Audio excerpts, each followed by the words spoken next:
Oh man. So first off, let me start by saying thanks for inviting me. And also, I greatly appreciate your mustache. It is truly exceptional. Thank you. Um, you're quite welcome.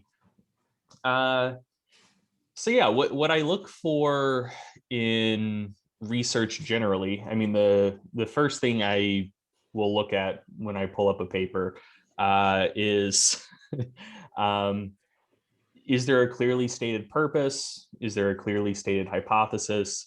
Did they choose the correct statistical test to test their hypothesis?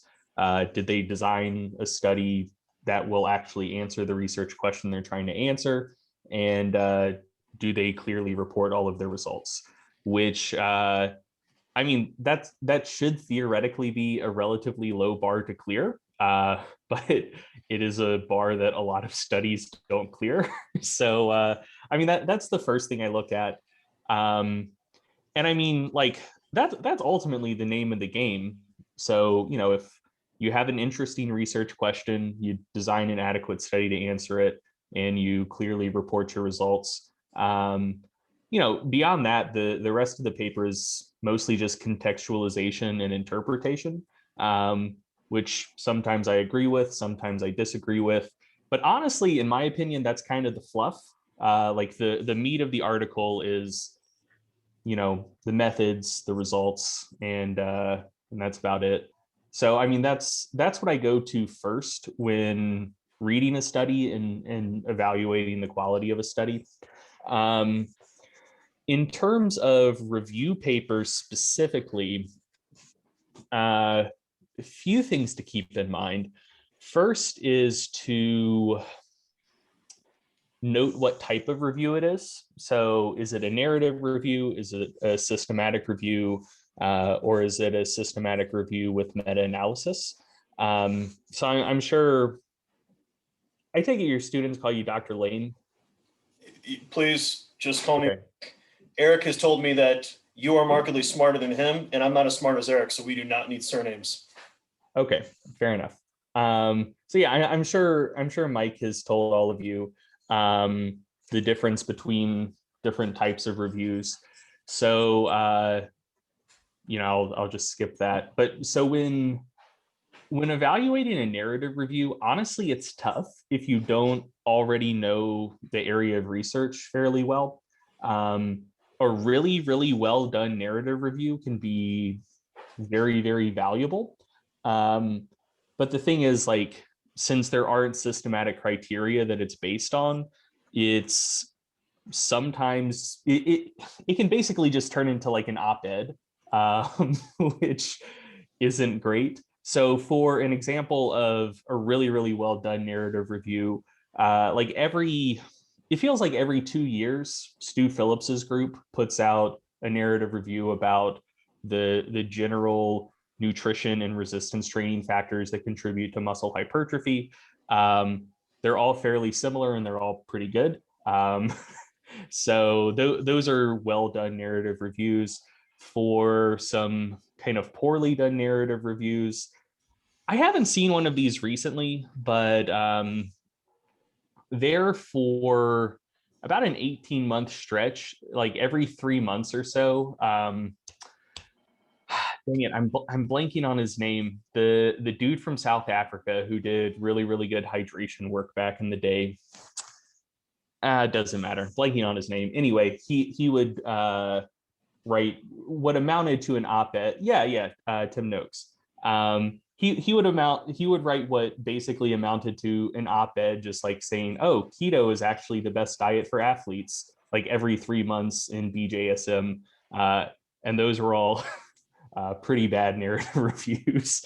So yeah, and it's one of those things that um, like as students, unless you already know an area of research fairly well, I'd kind of recommend staying away from narrative reviews, just because like you need to know the area of research pretty well to know how well done and how useful a narrative review is, in my opinion. um, for systematic reviews, and meta-analyses both, a lot of it comes down to how well the authors define their search criteria. Because I mean that's going to, so a systematic review, like you have a systematic search that hopefully is going to bring in all of the studies within a body of literature for you to then be able to analyze. And so like you'll occasionally see systematic reviews with fairly similar sounding purposes that have relatively different like recommendations coming out the backside. And when you see that happen, 9 times out of 10, it's because they used slightly different inclusion and exclusion criteria for the studies that they include. Um, so going back to nutrition stuff, like you can find like very pro low carb systematic reviews out there, and you can find some more like, oh, macro distribution for general like weight control and health purposes may not matter quite that much type systematic reviews. And largely it's just based on whether they include all studies in the area or just like RCTs in the area, because those have somewhat divergent findings. So yeah, just note the inclusion exclusion criteria to know kind of what types of studies a systematic review is dealing with. When it comes to when, when it comes to evaluating a meta-analysis, my honest recommendation would be to not, um, because to do a good job of it, you need to know a lot about statistics that you probably haven't learned yet. And honestly, like I would say at least a good third of meta-analyses that I see in the field are probably outside of my capacity to review well. Like I know the basics of like just a random effects meta fairly well, but as soon as people start introducing meta analytic techniques beyond that, I got nothing, and I just punt it over to Trex and say, Trex, did they do this right or not? So I mean, like a meta-analysis is not just like going through all of the studies that exist in an area and qualitatively discussing them. It's trying to like statistically pool effects to say like, you know, is thing A better than thing B? And when a meta is done well, it can be really, really valuable. But a lot of the metas in our field aren't done all that well. And oftentimes when they're not done well, they're the things they fall short on are things that for you to catch, you would have to be super, super anal about reviewing them. So for example, one of the things that I see all the time is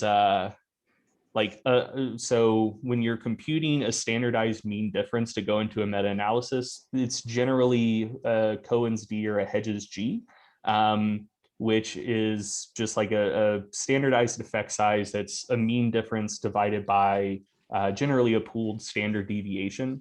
But you'll see a fair number of metas in our field where just like one or two studies, they'll accidentally use standard errors instead of standard deviations. And when that happens, you get a massively inflated effect size estimate for a couple of the studies in the meta. And then congratulations, the pooled overall effect in your meta is effectively meaningless now because you put garbage data into it. And you can catch that if you download every study that went into the meta and make sure that nothing like that happened. But now instead of reviewing one paper, you're reviewing maybe 20. And so if you do that, like just anticipate that's going to take a solid week's worth of work at least, just to get through all of the references. And I mean, a lot of the metas are underpowered as well. I don't know if you guys have learned about statistical power yet, but a meta can be underpowered the same way that just like any other type of study can be. And like no one in our field computes expected or actual power for the metas that they're performing. And so anyway, they probably should, and a lot of them probably shouldn't get done. But yeah, I mean, that's another like relatively common pitfall. But anyway, so I would say probably for where you guys are at, just systematic reviews without meta-analyses is probably the best place to start when it comes to reviewing a review, because you don't have to know as much about stats. And generally, I find that a lot of metas suck, and a lot of just like systematic reviews without metas are done quite well. Another drawback you'll often see with metas is the authors will lean way too heavily on the quantitative results, and not do as much like qualitative discussion as they should. So a lot of systematic reviews, when you pull them up, you'll see that they're super long. And if there are 40 studies that meet the inclusion criteria, each of the studies is generally going to be discussed for at least a sentence or two. And there's generally going to be a big table that breaks down the subjects, the outcomes they looked at, et cetera, et cetera. A lot of times that's missing from meta-analyses. And so I think for getting your feet wet and getting a pretty decent understanding of an area of literature, I think oftentimes you can get there better with a lot of systematic reviews more so than metas. That's just my opinion. I could say more about reviews, but I feel like I've rambled enough already. No, thank you very much, Greg. And guys, I really, like anything else, I like the point in kind of putting the context of you kind of work your way up with complexity. Meta-analyses, when they're well done, really gives you the kind of the hard numbers on what's the effect. But when you start off, you want more of the qualitative, like we talked about in biomechanics and otherwise, where it's just like, are they going fast enough? Are they going too slow? And then it's like, okay, how big of an effect does creatine really have? How big of an effect does caffeine really have? And then when you're trying to parse it, because I'm sure you and I could go back and forth all night about the joys of samples in our wonderful world, where my personal favorite is people are professional bodybuilders after they've only been lifting for 1 year. And so Yeah. have said they've never touched anabolics, to which I'm like that's, but so like anything else, there's a number of limits. Now, Greg touched on a lot of things. Guys, always feel free to put the questions you have up in the chat. I've got the questions from the other students kind of here, and we can run through them in no particular order. But obviously the first question is very specific to this class when we're talking about nutrition. We haven't gotten into carbohydrate cycling and everything else, but we could maybe just kind of put it more kind of globally. What are there kind of basic dietary recommendations, understanding, you're not an RDLD, that you try to give your athletes or your clients, I guess would be the term, whenever you first start working with them? So I'll be honest, I don't do any nutrition coaching whatsoever. Oh, sweet. We can just skip all that. Yeah. I mean, so I can talk about this kind of at a high level. One of the reasons we brought Trex on is, I try to stay abreast of most of the exercise stuff, which is hard enough. And so like trying to be just as well acquainted with an entire separate subfield just seems like too much work. But from like a very high level point of view, I do think that there's some theoretical benefits of carb cycling, especially if you're in a hypocaloric diet, and especially if training volume is quite high. So if someone is at maintenance calories, say just doing like general strength work, so like low to moderate volume, not like a crazy bodybuilding split, not doing a ton of conditioning, their muscle glycogen levels will probably generally be high enough that, say manipulating carb intake, so you are eating slightly more carbs on workout days, slightly fewer on off days, for example, is probably just not going to make that big of a difference. And especially if you're not doing 2-a-days, you'll have plenty of time to replenish glycogen between workouts, assuming you have a reasonable amount of carbs in your diet in the first place. If you're on a really, really calorie restricted diet, which generally entails quite a bit of carb restriction, or if you're just doing insanely high amounts of training volume or 2-a-days or something like that, you may derive some benefit from having some carbs in that peri-workout window. So immediately before training, maybe even during training. And if you're doing 2-a-days, definitely after your first training session of the day, so you can resynthesize some glycogen before your second training session. There are some there are some theoretical benefits to that, and when things get extreme enough, there are definitely real world practical benefits as well. But I think that the juice isn't really worth the squeeze for most people most of the time. Mm-hmm. Awesome. So, kind of working our way through, when you're working with natural trainees, what have you found to be the biggest predictor of people that are able to maintain or attain a really high fat-free mass index? And then obviously for the rest of the students, we're really talking about a very large amount of lean mass relative to the person's height. Picking good parents. Did you pick good parents, and have you been training hard for a long time? Those are far and away the two biggest predictors. Um, as part of picking good parents, I think just like generally how large your frame is a pretty meaningful predictor. So one of my buddies, Dr. Francis Hallway, has done some research. He hasn't published much of it, but he has just like a huge database of athletes he's done a lot of anthropometric measurements on. And one of the things he looks at is muscle to bone ratio in elite and high level athletes.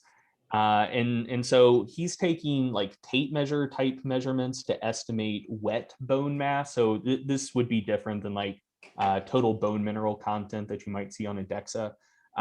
But he finds that for elite athletes, you tend to see a plateau at around a 5-to-1 ratio of muscle mass to wet bone mass.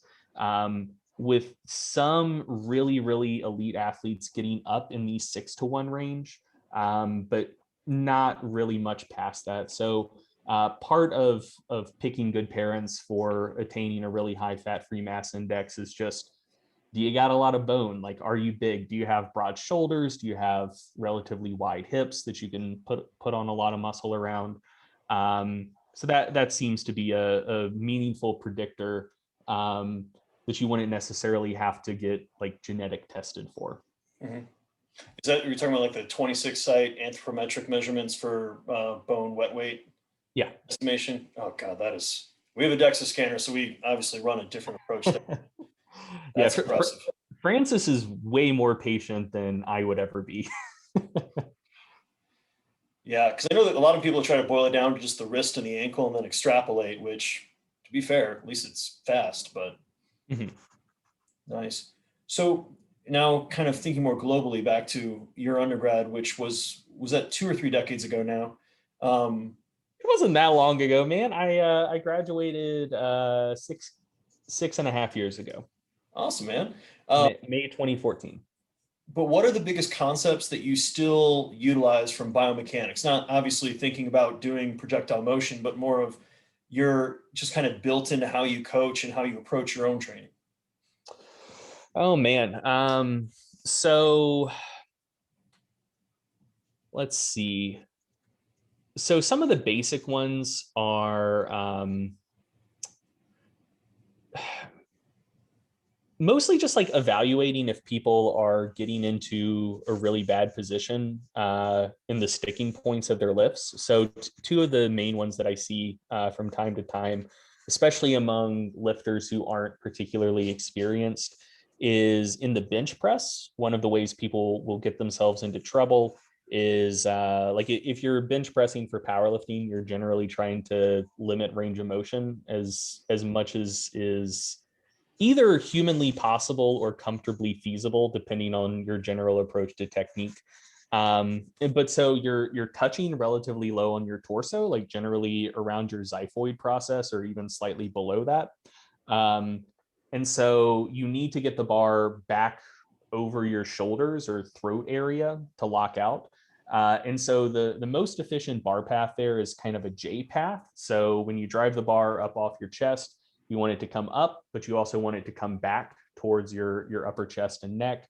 And a lot of times people who have a very, very long and pronounced sticking point will basically do it the opposite. So they'll drive the bar straight up off their chest, and then it gradually drifts back towards their shoulders as they approach lockout. The reason that's inefficient is if you think about what's going on in the bench press, your grip width is basically locked in. Like you grab the bar, hopefully your hands aren't sliding. If they are, you have bigger fish to fry. So that's going to that's going to basically define how much stress the lift is placing on your pecs. That's going to determine the horizontal abduction torque that you're placing on yourself. Similarly, your grip width is also going to determine elbow position. So it's largely going to determine how much stress you're placing on your triceps as well. And so you have that third dimension to deal with. So how much shoulder extension torque is the bar placing on you? And so the lower the bar is relative to your torso, the more shoulder extension torque it's placing on you. And so, like I said, you can't really do much to affect what your pecs and your triceps are having to do. But the more time you spend with the bar relatively low on your torso, basically the more stress you're placing on your front delts. And so by driving back and up initially and then straight up to lock out versus up initially and then back and up to lock out, you're just like decreasing the total area under the curve for like stress placed on your front delts. And so like you derive a benefit, especially through the sticking point, and it doesn't cost you anything. So that's an inefficient thing that I see in a lot of lifters that you can think about through purely biomechanical terms. Similarly, people who find themselves in a really like good morning position, like a very hip hinge type position in the sticking point in a squat.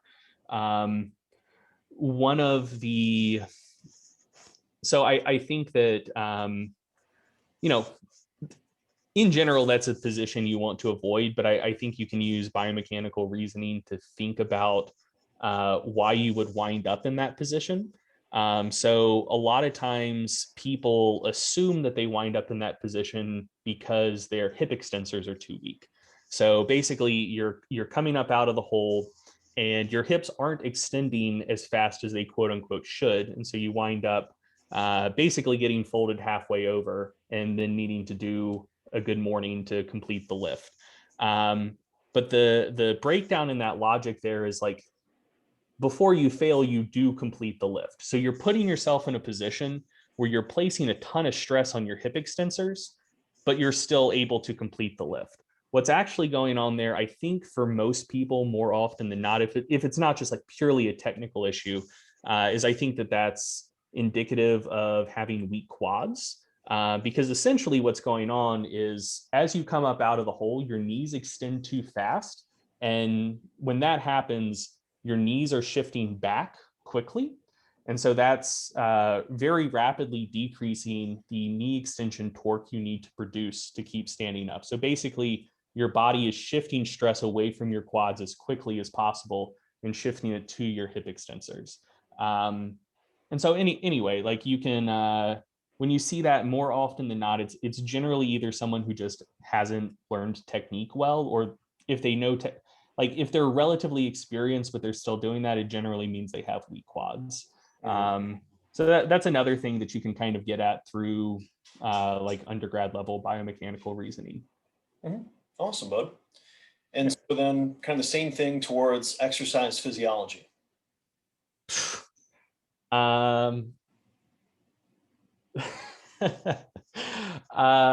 So in terms of like day-to-day programming, honestly, not much. But that's not to hate on exercise physiology in general.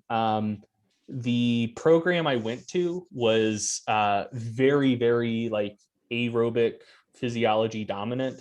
The guy who ran the program, he studied under Wilmore, like big aerobic guy. So that's and he was a marathon runner. So like that's really all he cared about. So he had like 2 weeks of muscle stuff and everything else was aerobic, which is all very interesting and generally useful. It's just like I don't program for aerobic athletes, hardly any at all. So I personally don't end up applying much of that. the times that that type of stuff is useful to me generally comes when I'm like evaluating research and just like generally asking myself, like, does this proposed mechanism make sense? So I don't really use it that much in my coaching. And I certainly would if there was more muscle physiology in in the XPhys class I took. But it's super, super useful when it comes to evaluating research. Like if you're reading a discussion section and someone's throwing out a mechanism that just doesn't make physiological sense, that can help you think more deeply about the study and maybe reevaluate it and take the same data, take the same results, and maybe come to a different conclusion than the authors did. Awesome. So on kind of more the behavioral side, what have you found is effectively the greatest way of improving adherence to your training programs and your clients? So a couple things, and I think a lot of it depends on the level of client you're dealing with. So if it's someone who's completely untrained, maybe they've never really exercised before, or they haven't exercised in a long, long time. Number one factor, far and away, better predictor than anything else, is just like, do they enjoy what they're doing or not? One thing that I think is important to keep in mind, especially for people who are studying kinesiology or XPhys in school, is like there's a pretty wide array of just like how generally rewarding people find exercise. And generally, if you're interested enough in exercise to study it in school, you probably derive more innate pleasure from exercise than a random person in the general population does. And so, like, yeah, a lot of people just don't like most exercise all that much. And so, like, if that's the type of person you're dealing with, that's totally fine. Like, you shouldn't try to make them like what you like. Your job when you're training them is to find things that they like to do. And if you can find something that they enjoy, even if it's not something you enjoy, uh, they're going to be way, way more likely to stick with it. Secondary to that is a sense of community and which can like engender a sense of obligation to some degree. So there's a fair bit of research on this.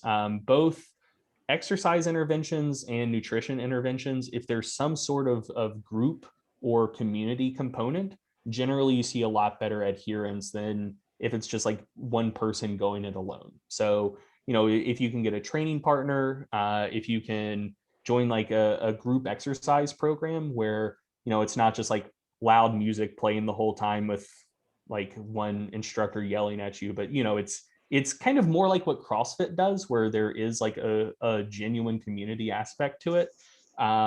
That's generally pretty big for exercise adherence for untrained folks.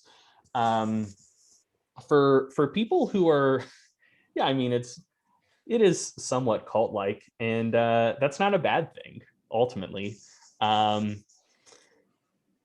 So for more experienced folks, I think a lot of it comes down to finding motivations that work with the person psychologically. So one of the things that's pretty predictive of whether someone's going to stick with pretty much any behavior change is how strong is their intrinsic motivation. And so I think a lot of times people wind up getting burned out on training and exercise because over time, especially if you're competing in something, you can just shift more and more and more to primarily having extrinsic motivation. So, you're trying to get better, you're trying to become more competitive.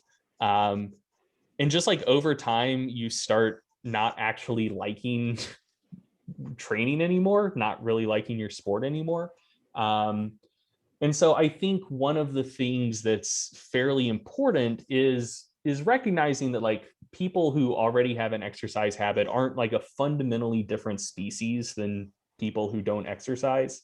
And like over time, goals and motivations change, and obviously this would be different if you're dealing with like a professional athlete, whose paycheck is determined by how willing they are to train for their sport. But just for more serious, like general exercise trainees, I think it's worth having a pulse on why people are continuing to do what they're doing. And if you start seeing adherence slip and motivation slip, just sit down and have a conversation with them and be like, hey, you're doing this. Have you thought about like why you're actually still doing it? I've worked with quite a few lifters who, have been competing in powerlifting for like 10, 15 years. And uh, they're broken down. Every time they train, it hurts. They don't particularly like it, but like they've been so focused on their 1 rep maxes for so long that just the thought of those going down scares them. And then, I just asked them like, hey, is it worth dreading working out 4 times a week and being in pain constantly uh, for a sport that more often than not they're not all that good at in a general sense? I mean, like maybe they're like in the top 10 percentile or something, but like they're not going to be winning a world championship. It's just like objectively, what are you getting out of this compared to what you're putting in? And like maybe would there be some goals that you would be more intrinsically motivated towards working towards? So yeah, just figuring out motivations and finding things that people like to do. Awesome. Thank you. So, kind of in the same vein, what do you think that people focus on too much when it comes to, instead of thinking of nutrition, think of it lifestyle, think of it training, and then what do you think that they should spend more energy on that they don't?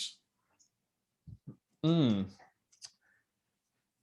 If you need a second to think, I can throw out an excuse from or a joke from what happened yesterday with some athletes. Oh yeah, go for it. We had an athlete talking to me about wanting to do cryotherapy to help with her recovery. Mm-hmm. And I asked them, how many hours did you sleep last night? And they said 2.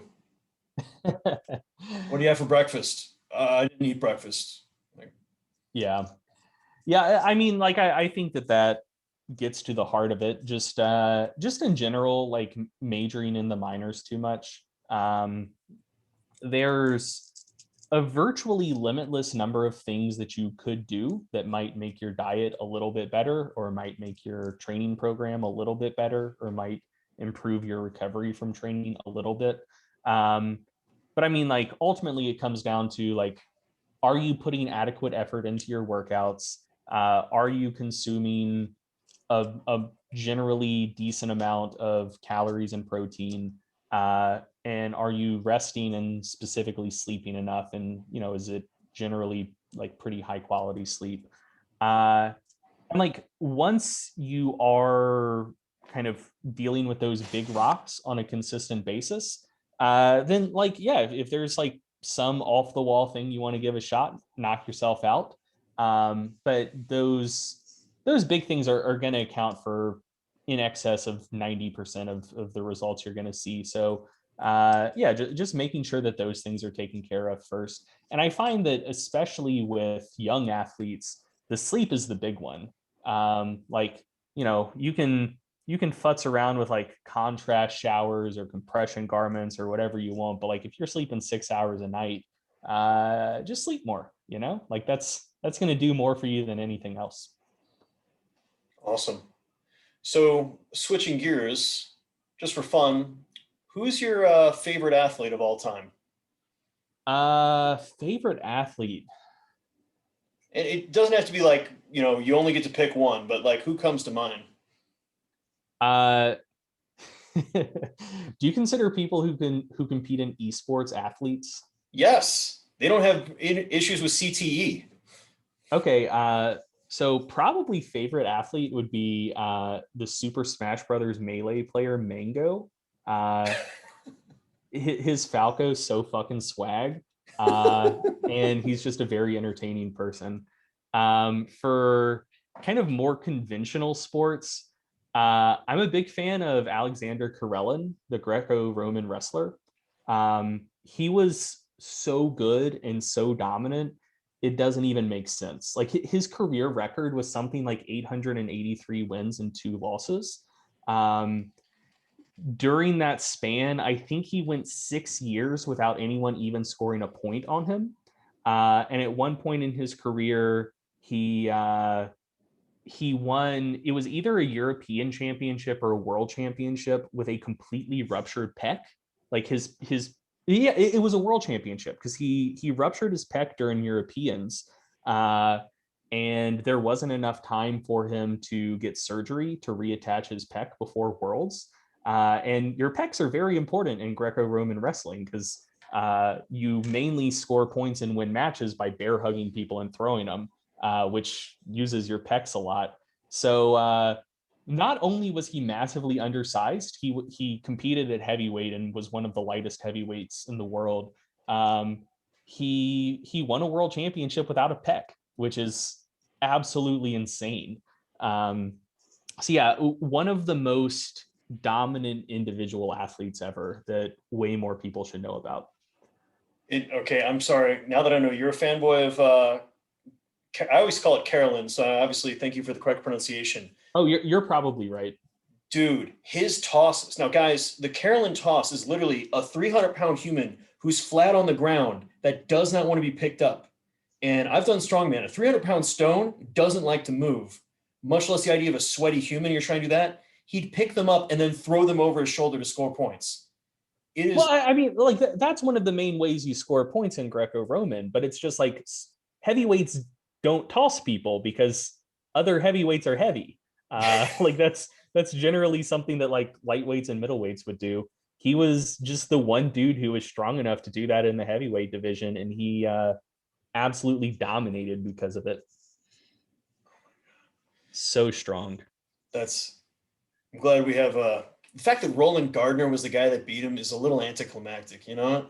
It really is. Yeah, and the thing was, it was only because of that rule change as well. And to be fair, the original rule was kind of bullshit. Like if you finish a match tied, it used to just be that like the prior champion won. Like basically to beat the champ, you had to beat the champ. But yeah, that rule change happened like right before the Olympics, and without that, he would have gone out on top. Wild. Now, I know there's already articles about this on your website that you can direct the students towards, but if you want to go quick and dirty, or you can tell them just to read the articles of what's your thoughts on the myofibrillar versus sarcoplasmic hypertrophy debate. So I am a big believer in sarcoplasmic hypertrophy.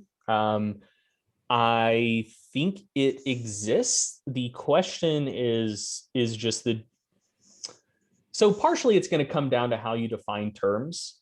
And it's also partially going to depend on how relevant you think the changes are. So basically, if you conceptualize sarcoplasmic hypertrophy as like an enormous increase in the sarcoplasmic fraction of muscle, so the non-contractile proteins, water content, etc., without a change in contractile proteins, I don't think you really see that. So you do see like increases in the sarcoplasmic fraction have been observed, but we're not talking about like 60% of muscle protein content being contractile proteins going down to like 30% or something like that. So it's not huge shifts. But yeah, it was man, what was that guy's name? McDougall. So McDougall back in 1983, I believe, I think observed this pretty well. So compared untrained lifters against competitive powerlifters and bodybuilders, and then trained the untrained lifters for 6 months to see how like the myofibrillar versus sarcoplasmic fraction of their muscle changed. And so first off, what they saw is when you compared untrained lifters against competitive power lifters and bodybuilders, the sarcoplasmic protein fraction of the power lifters and bodybuilders was greater than it was for the untrained individuals, which, you can't draw causal inferences from cross-sectional observations, but that might suggest that as an adaptation to training, the powerlifters and bodybuilders did experience some degree of sarcoplasmic hypertrophy.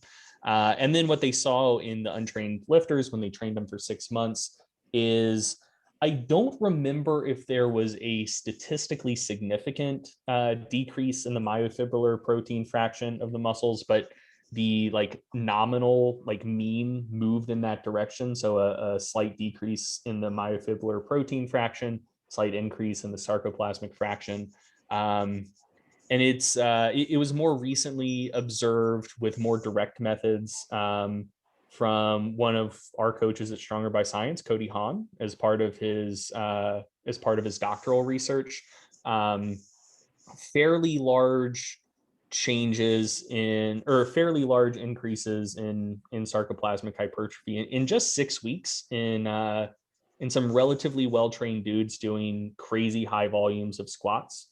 So that was a relatively short-term study. So who knows if that's like a sticky adaptation or if it was just like a relatively short-term transient shift. But I do think we can say with a lot of confidence that at least over the short to moderate term, you can see what I think pretty much anyone would define as sarcoplasmic hypertrophy.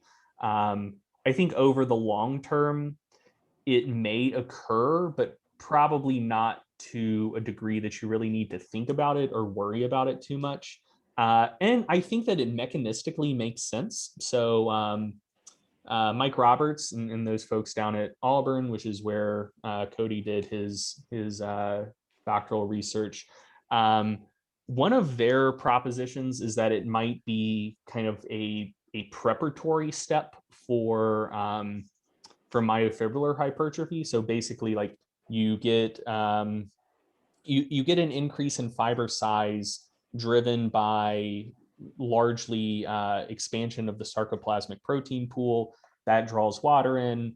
The fiber itself gets larger, and then basically like you get myofibrillar protein after that to fill in some of the gaps. Like that's the theoretical model that they've proposed. I think the more intuitive explanation makes more sense mechanistically. So the thing that seems to be driving the expansion of the sarcoplasmic fraction of muscle is an expansion of the sarcoplasmic protein pool, which is largely proteins involved in anaerobic metabolism. And as muscles get larger, one of the things that happens, here's something I learned in undergrad ex-phys, is as muscle fibers get larger, the diffusion distance between the sarcolemma and any given interior point in the muscle gets longer. So like basically all else being equal, unless you have a concomitant increase in mitochondrial density and or function, the efficiency of aerobic metabolism decreases. But at the same time, the muscles are getting bigger, they're getting stronger, you have more contractile protein. And so the muscles are able to burn through energy faster than they were before, while aerobic metabolism maybe can't quite keep up. And so I think it makes sense that you're going to therefore get an expansion of the sarcoplasmic protein pool driven by like enzymes and proteins involved in anaerobic metabolism, just so the muscle can meet its energetic needs and maintain homeostasis relatively well during intense exercise. So I think that kind of makes mechanistic sense. That's just me. I could be wrong. No, that's the entire point of throwing out some conjecture. It's kind of like obviously the conversations about limits to muscle size, where it could be capillary density, could be just straight up myostatin gets you at some point. There's a lot of things on there. This is kind of meant to be kind of a meta in thinking about thinking itself. So what is a bias of yours that you've identified and worked to overcome? So this could be, this could be something more or less like, what did you find out you're wrong about? And by the way, thank you for the podcast. It is amazing. I greatly enjoy it. Oh, glad you like it. So I'm going to take this meta question and give it an even more meta answer. So I think one of the things that goes on in your brain that has to go on for you to not just like completely break down and be unable to function is you basically have to labor under the assumption that you're basically right about basically everything, basically all the time. Because if you didn't, you'd just wind up second guessing every thought you had, every choice you make, and you'd be paralyzed. Like you'd be unable to function well in society. But the thing is, like, that is actually a kind of insane assumption when you step back and look at it. Because there's a lot of different things out there that people believe. There's a lot of like various beliefs where like public opinion is split. And like, even if you're right about, 80% of the things where there are differences in opinion floating around out there, being wrong about 20% of shit is a lot. And odds are you're not right about 80% of stuff. That would be an exceptionally high success rate. And also, like, I feel like historical context is important here. Like when you learn about history and you go back and look and see the things people used to believe, people used to believe a lot of stuff that we now recognize as wrong. But like, what are the odds that you were born at the point in time where we actually now have it all figured out? You know what I mean? That hasn't happened at any point in history up to this point. So odds are incredibly low that we're finally there now. So just simply from living at a point in time where humanity isn't omniscient, you don't know that much. And even if you did, like even if that knowledge was out there, I think about for myself how I gather information. Like I try to read things from a variety of sources, to keep up with the news and analysis of what's going on. Like I try to seek out reputable sources.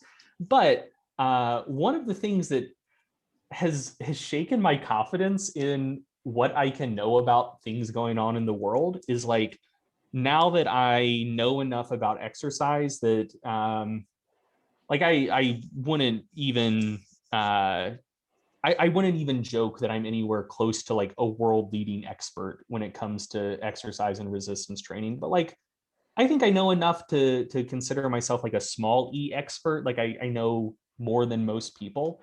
And like when I read health journalism, a lot of that shit's fucking bad. Like it's terrible. And like, dude, I trust journalism for like basically everything else. So it could just be that health and fitness journalism is awful and all of the rest is great. But I don't know how much I should actually believe that. You know what I mean? Because in the one field where I can fact check, it doesn't look great. So, I assume that outside of my very small and limited area of expertise, I simply don't think that I have the capacity to know enough to come to correct decisions and beliefs much better than a coin flip. So anyway, just on kind of like a meta level, when I was younger, I used to be way more confident about pretty much everything. And as I get older, I just realize more and more and more, it's not even just about blind spots and biases. It's just about sheer human ignorance, which I am absolutely not immune to. So like, I just try to go through life with like a touch more humility, with the very rational assumption that I'm probably massively wrong about an enormous number of things, to a degree to which I can't even conceive of. That's awesome. And I think like anything else, it's okay to be wrong, but we live in such a kind of gotcha world that sometimes it de-incentivizes the use of humility. And we could go down another road completely right now, but I'm going to choose to instead take another hard left and say, I have on good authority that you may or may not be plagiarizing recipes from a good friend of mine. Is there anything you'd like to say in defense of using Eric Trexler's cooking methods? Uh, that's fake news. Yeah, there's absolutely no truth to that whatsoever. For those of you guys, and I apologize for the lack of or the attempted an inside joke there, but Eric is culinarily probably one of the most saddest cooks I've seen in my entire life. It's all shredded chicken and boiled chicken, and cottage cheese is pretty much his go-to. And He's downgraded to canned chicken. give that man a raise, like allow him to get some like real food and maybe like a grill or something. But no, Greg obviously is actually, what are you experimenting now with culinarily? And that's not going with these questions, but just sheer interest. Oh man, all kinds of things. I've been getting really into like traditional Asian cooking recently. Stuff I grew up with was primarily like Italian and French inspired. And so dude, one of the most transforming event of my life culinarily is I got to do some seminars in Malaysia and Singapore, and probably 8 of the 10 best meals I've ever had in my life I had during that 2 week span. And Amar, the guy showing us around, I asked him, I was just like, Amar, your food is so good. It's ridiculous. It makes no sense. How is your food this good? And he was like, well, Greg, there's two things to consider here. One is, think about the spices you have in your pantry. One, we have access to way more than you do. And two, the spice trade didn't become commodified enough for most of the stuff you have to have been in your pantry until maybe like the 50s or 60s. So you have like maybe 60, 70 years of experimenting with like a relatively small array of spices, like in the Western culinary canon. He's like, we've been messing with this stuff for like 5,000 years. So like we have a pretty big head start on you. I was like, okay, that's cool. What's the second thing? He's like, we put a ton of MSG in everything. So yeah, I mean, there's so much like variety of food and just like interesting shit in all of the various Asian cuisines. So that's what I've been getting really into recently. Awesome. And just real fast, Greg, we've already used up a lot of your time. How much time are you comfortable with going this evening? I'm fine. Okay. I didn't want to go too long in the paint. So, and I think you kind of touched on it with something you wish you'd learned at a younger age than you did, which, but unless anything else comes to mind there. But with your actual programming, do you ever like to put in some single joint hypertrophy work or supplemental exercises in a true strength phase, peaking for a powerlifting meet or otherwise? Generally, when it comes to peaking, I used to take stuff out. Like I used to take out things that I would consider like non-specific to the lifts that one was about to compete in.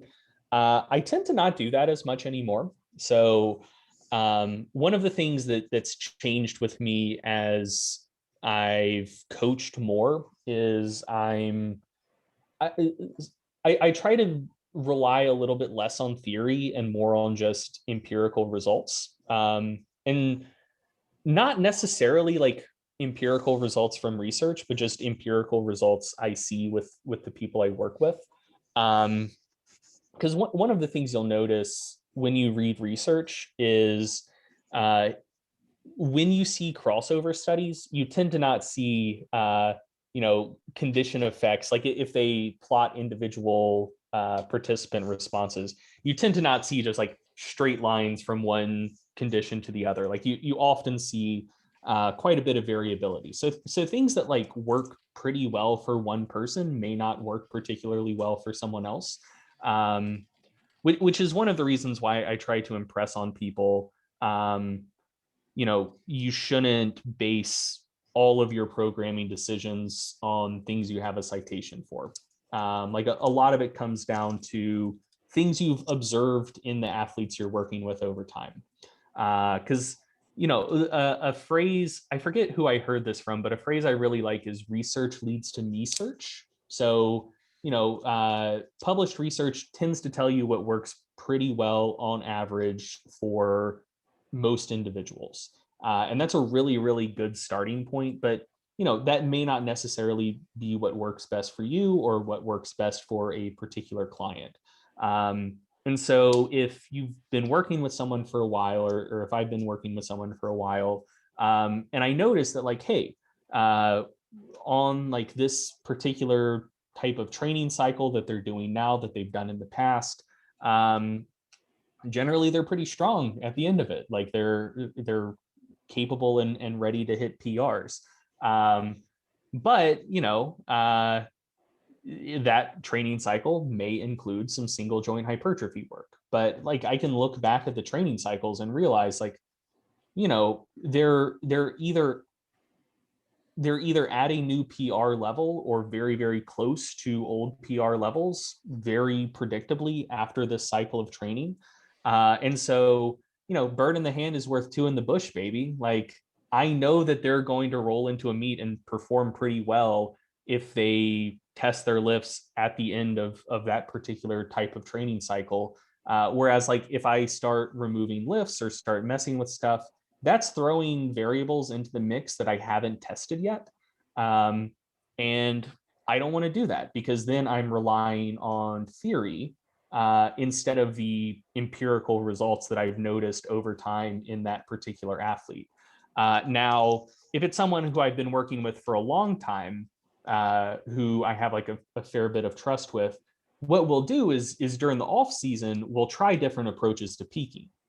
So then when we try a particular approach to peaking rolling into a meet, we're not trying it. Like we've done it before. We know how they respond to whatever particular approach to peaking it is. And so again, like based on the empirical results I've seen with this athlete, if we've tried an approach to peaking in the off season previously that did involve removing single joint hypertrophy exercises and they did respond really well to it, then yeah, we'll do that rolling into a meet. But yeah, if I see that, you leave the lifts in, their bench, squat, deadlift goes up, I'm going to leave those single joint lifts in. So that was a very rambly answer. Chatting. So to give credit where it's due, chatting with Mike Tashir really helped clarify a lot of that stuff for me. But yeah, that's how I tend to approach things these days. Mike Tuchscherer, guys, is a really, really high level competitive powerlifter, coaches a lot of people. And actually, I think he's in the Air Force for years. I've gotten to compete with him a couple times. Thank God, not in the same weight class because he's a pretty impressive specimen and a really good coach. So, and then kind of going back to training, what do you find is a good way? Because I know obviously you do not just online training, but you obviously did personal training for years. Mm-hmm. That you would try to gauge and then slowly build resilience in your client. I'm sorry. Ask that again. My earbud fell out for half of that question. It's okay. My voice is really annoying, so I figured that you might be zoning it out. No joys, no judgments. But how do you kind of gauge and then build resilience in your clients over time? Uh, so gauging resilience, it might be good if I had a way to like objectively quantify that. I think a lot of that is just kind of like picking up the vibes. Like, I don't know, you kind of get a feel for that in people Mhm. over time, I think. In terms of building resilience, I think one of the things that I think a pretty useful thing is keeping good records about the people you train, and like basically having concrete information to be able to kind of talk them off the ledge if they start getting really down on themselves. So, you note challenges that they have had previously that they have overcome. Like when it comes to building resilience, I think like running into obstacles and overcoming them and cataloging those things so you can always look back on them is a fairly powerful thing. Like ultimately you don't know that you can overcome something until you've actually done it, right? So and a lot of times like people have relatively short memories. So they had 2 bad workouts and now it feels like the sky is falling and the wheels are falling off. But if you are cataloging things pretty well and you can say like, well, look, like 6 months ago, you had 3 really rough weeks when you were traveling a lot and sleep was shit. And, look, at the end of that training cycle, you still PR'd. Like, this is going to be fine. Or like, they have some sort of tweak or some ache or pain. And you can say like, look, like you strained your pec 2 years ago. And like, now you're benching 20 kilos more now than you were then. Like, this is going to be fine. It's going to pass. And I think once you do that enough, they start believing in themselves more and more. And you, 44 pounds, 44.1. It just kind of becomes something that becomes self-reinforcing over time. Like just reminding people of their successes and things that they've overcome previously. Awesome. And then there obviously is a lot of different ways to slice this. But what benchmarks would you give kind of a novice lifter, an intermediate, and then kind of getting them into advanced? So like, at what point do you think they've earned the right to go to the next level of complexity, so to speak, with programming? Oh, I think I don't really think about it in those terms, honestly. So for me, a lot of it just comes down to making as few assumptions as possible and basing decisions off of like where the lifter is and what's worked well for them previously. So I'm a big believer in just like writing a programming approach till it drops. If something's working well for you, there's a million variables that you could change, you could tweak to try to make it better. But even if strength gains are coming pretty gradually, that adds up to a ton of progress over time. So there's a decent chance that's what's working for you today will still be working for you next month. But if you just start moving stuff around, who knows whether the changes you made will pay off or not. So yeah, like I've one of the nuttiest clients I ever coached. He came to me when he was just starting lifting, and he said like, "Hey, I'm just getting into it. I've been following your site for a while. Would you coach me?" And I said, "No. You've never lifted before. If you do anything, it's going to work. So like, just get on a basic linear progression and come to me when that stops working for you. Like, don't, because I'm just going to put you on a linear progression. So don't waste your money hiring me to coach you right now." And so I didn't hear back from him for like a year and a half. And I just assumed like, oh, I lost a client or a potential client, and that's fine. But then he messaged me out of the blue and he was like, "Okay, I'm ready for you to start coaching me." And I said, "Okay, let's get a feel for where you are. So what are some numbers you've hit recently?" And he's like, "Oh yeah, so I just stalled on starting strength. And I tested my maxes. So I know what those are going into some other program. Squatted 570, deadlifted 630, benched 420." And I was like, "Okay." So Jesus. I mean, on any objective level, like if you were trying to rate him like novice, intermediate, advanced, just based on like strength levels, you'd say like, "Oh, that's an advanced lifter." But like he was just coming out of like his novice phase of gains. Like he had just reached the point that he was no longer putting 5 pounds on his squat every week. So yeah, I think I don't really worry about how strong someone is. And conversely, like you can look at some very, very successful lifters and look and see what their programming looks like, and it's still very simple. So my go-to example for that is Ray Williams, who currently has the biggest raw squat ever without knee wraps. It's what is it? It's like 1,060 Yeah, it's thereabouts. over Like, a grand. And just the yeah, idea of racking a grand is just, ugh. yeah, he's so strong. Um, but anyway, when he did his first meet, he just did like a local meet in Mississippi, where he's from. In his first meet, he would have broken the national record for squats if he remembered the commands. So the record at the time was 881 by Blaine Sumner, and okay, 1070. That's what it is. So Thank you, the Kristen. the record at the time was 881 by Blaine Sumner, and Ray stood up with 905, but stepped forward to re-rack it before he got the rack command, so it didn't count.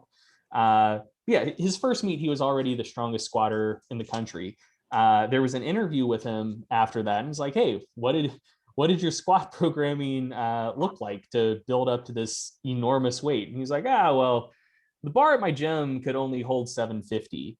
So I would just go and try to squat more reps than last time. And once I could do it for a set of 10, I figured I was ready to compete. So like he basically just did like a linear progression rep based until he could squat 750 for 10 and said, okay, time to step on the platform. And when last I checked, it may have changed recently, but I know this at minimum was enough to get a squat over 1,000. His training program was like week 1, work up to a 5 rep max squat, week 2, work up to a 3 rep max squat, week 3, deload, repeat the process until you're about to do a meet. And then it's week 1, work up to a 3 rep max squat, week 2, work up to a heavy single, rest a week, and then compete. So like, that's it. That was the squat training that got him over 1,000. Not particularly complex. And so like, yeah, I think that, I don't know. I don't view complexity as an independent variable when it comes to programming. So when I would say introduce a phasic structure to a lifter's programming, it would have more to do not with their level of progression, but more just like what their specific goals are. So, for example, if someone is trying to move up a weight class, like they're trying to fill out the next weight class, um, they might do like a dedicated hypertrophy block where like they basically train like a power lifter for a few months, which wouldn't be the best thing rolling into a meet. So then, we do some more specific strength stuff leading up to the meet. So like you could say like, oh, that's a more complex approach to training than just doing strength stuff year round. But, that's not necessarily because that lifter is particularly advanced. Maybe they are, maybe they aren't. It just got more complex because we needed more complexity to solve a particular problem, which is trying to move up a weight class. So yeah, I don't know. I honestly just don't think about it that much. Mm-hmm. No, it's awesome. Kristen's actually put a number of good questions up there in the chat if you can see it. But the previous one, actually, yeah, if you know what genes you'd like to get tested, that'd be kind of a funny thing. Like before, when you guys go on a date, like, yeah, we just need a genetic sample. So if this goes somewhere, I want to know our kids are going to be awesome. So you can go ahead and take a shot at that one. I guess. The But the two that show up the most often in the research that have the most evidence backing them are the ACTN3 gene and the ACE gene. But I think there's like 20 some genes that are associated with like a strength power phenotype that have been identified. Um, so Kristen, if you could just email me after this, I can shoot you a paper that has a list of all of them. I don't have them all memorized, but they're out there and documented if you wanted to evaluate them. One thing worth noting is the relative allele frequencies for each of them is known. or, at least like we have a pretty decent idea of what they are from like fairly large genetic databases. Um, and like interpreting whether or not you have like quote unquote good or bad genes for muscle growth and strength is it takes a fair bit of interpretation. So of, I think, the 21, 22 genes that are known, um, to have the good version of all of those alleles has a probability of like, I think it's like 1 in 7.8 trillion or something like that, which means that odds are unbelievably low that anyone has ever had all of them. Probably no single human has ever had all of them going for them. You're Because there's saying there's a just, chance. I mean, there is a chance. It's just very low. So anyway, I think like what I've seen people say, and I don't know how much empirical research this is actually based on, but it's basically like, there's somewhere in the low 20s. If you have like 14, 15 like good alleles, you're probably fine. And if you have like 7 or fewer, probably not great. But the thing is, like, 3/4 of people have somewhere between like 8 and 13. So you can look at that, and it still probably won't tell you much. So, and then her follow-up, where effective, sorry, different question, but how do you typically interface with your clients, and then with your record keeping? Is this on an app or a spreadsheet? Kind of how do you share it with your clients? So these days I mostly do distance coaching, so it's mostly email. And we'll Skype if they want to. We'll Skype if they want to Skype. Or if they're doing a competition and there's a live stream, I'll generally have the live stream pulled up while I'm working, so I can like take a look at their attempts and say like, here's what you should take for your third. But for the most part, it's over email. And in terms of record keeping, I just have like a folder for each client. And in that folder, there will be, all of the spreadsheets from all of the programs that they've ever done. So I can look back at those. And I just keep a running document of like general observations and just things to make note of over time. And then when I've been working with someone long enough, I'll add like another page to that folder that splits things out more. So, instead of just kind of like stream of consciousness observations, there'll be like a document of general performance things I've noticed, like things that tend to work particularly well programming wise, like technique issues or like recurring injuries that tend to crop up for this person. And then on another sheet, there will be just like, life stuff that I should know about. Because I mean, like, one of the things worth noting about coaching is like, if you're going to be successful, it's a lot easier to retain a client than to get a new client. And so a lot of client retention comes down to, one, most importantly, are you getting them results? But then two, like, are you building a genuine relationship with them, and do they like working with you? Like, do you jive fairly well? And so, I mean, like, I at least find that it's way easier to remember things about people who I'm interacting with face to face. Like, if someone sends me an email, and there's a piece of information about that, and then there's another interaction 3 months later where, I'll probably remember in 3 months. Let's say 9 months later, where it would be really good for me to remember that piece of information, I probably will have forgotten it by that point. Just because, like, the interaction feels less real because, like, it's email. I don't know. Maybe I'm weird. But anyway, so having those notes, like, especially if you're working with a bunch of clients, like, it's hard to keep stuff straight. So then, like, you can just like look back at that file that you're keeping on them, basically, to make sure that you're remembering all of the stuff about them that you should remember, to not just be a good coach, but like to be a friend to them. Because, like, ultimately, your client, most of your clients will want you to be their friend. which again is way easier to do in person than online. So I at least find that record keeping makes that a lot easier online. Nice. And just kind of the kind of buoy on that. No, I don't think that's weird because Lord knows when I was personal training, I would put my clients' birthdays in my phone as a reminder because, like anything else, if it wasn't for Facebook, I would remember half my family members' birthdays. Oh yeah, for sure. So, you're just doing yourself a favor to make sure that you're interested in their life and it's not just this completely transactional relationship. And well, I guess that kind of lends itself to a later question, which is does providing psychological support and strength and conditioning support as a dual role raise ethical issues in service provisions? I mean, like, yeah, it does, but at the same time, you kind of have to do it. Um, so I think that there's a few like clear, bright lines that you should always keep in mind. So if you suspect that someone you're working with might be developing an eating disorder, um, that is not something that you're equipped to handle.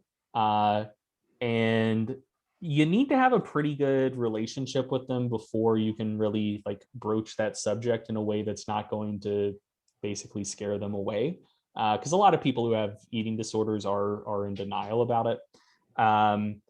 So that's a very touchy subject to broach. But if someone is giving you a lot of feedback that you think suggests like, oh, this person probably has an eating disorder, um, you need to have that conversation instead of like trying to can't counsel them through it. Because like one, uh, you're trying to render the best service possible to this person, and you will not render them good services when it comes to counseling them through an eating disorder, because that's not what you do. um, and two, like on a saving your own ass level, if shit goes bad, someone could sue you for everything you're worth. So you don't want to deal with that. And then if it's similar for any other sort of like legitimate mental health issue. Like there's a difference between like you're working with a young athlete who's like stressed out because like I don't get along with my parents, and school's really tough and stressful, and like I don't know if I'm going to get into college.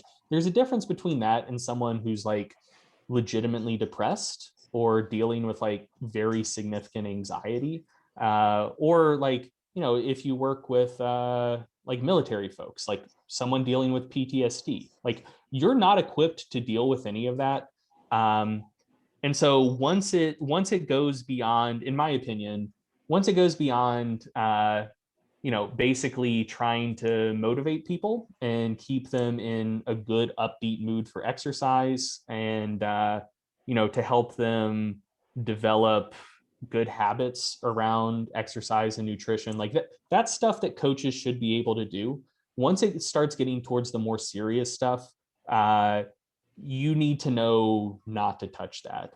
And that's another really, really crucial reason that you need to develop good relationships with the people you work with pretty quickly. Um, because like if someone comes to you with stuff like that, um, you might you might think that you have to try to provide that service for them, but you shouldn't. And you need a good enough relationship with them to be able to say like, hey, I care about you. You're trying to talk to me about things that you can tell me, you can confide in me, but like I can't do shit about this. Like you need to talk to a professional. And a lot of that's just going to come down to the relationship you have with them, like how well they'll take that. Awesome. So, also working with coaching, what do you feel is a meta skill when it comes to coaching that is often underdeveloped or undervalued? Oh man, soft skills, 100%. You need to be able, if you're coaching, you need to be able to carry on a conversation with everyone. Um, Especially if you're like a personal trainer in a gym, your job is more than 50% sales, which getting people to like you quickly is sales in a nutshell. And yeah, I mean, like one of the things to note, like if you're thinking about maybe going into personal training and you've never done it before, especially if you're working with like middle-aged or elderly clients, a lot of them are just fucking lonely and they want someone to talk to, and they will stick with you forever if you can carry a conversation with them as you're putting them through their workout for, you know, an hour 3 times a week. Because like you might be the only person that they're having a meaningful conversation with on a weekly basis, especially like fairly elderly clients. Um, and being able to communicate with and connect with people where they are. So I'm cognizant of the fact that some of the things I've said, I may have assumed that some of you knew more science stuff than you did, and that's 100% on me.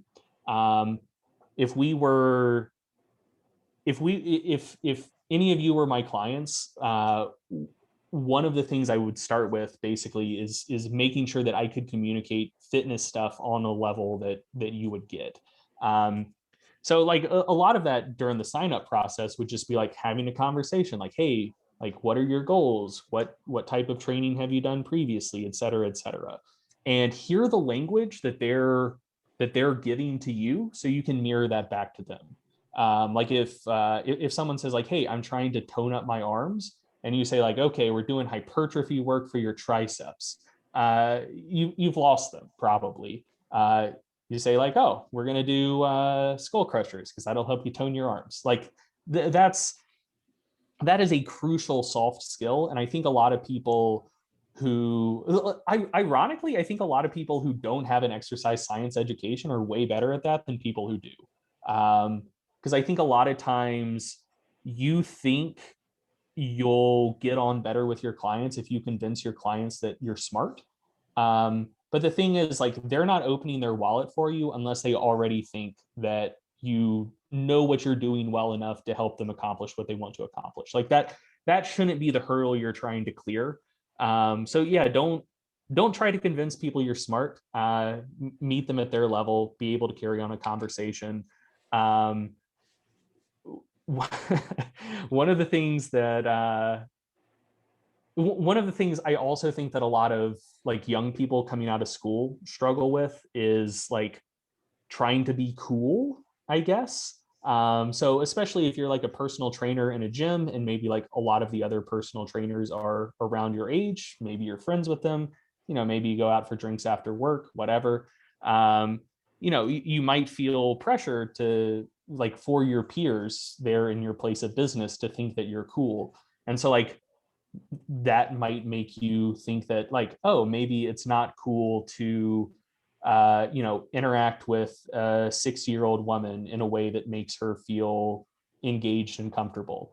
Or I think this is especially true once people are hitting like their mid to late 20s and like college kids start seeming very young and foreign to them.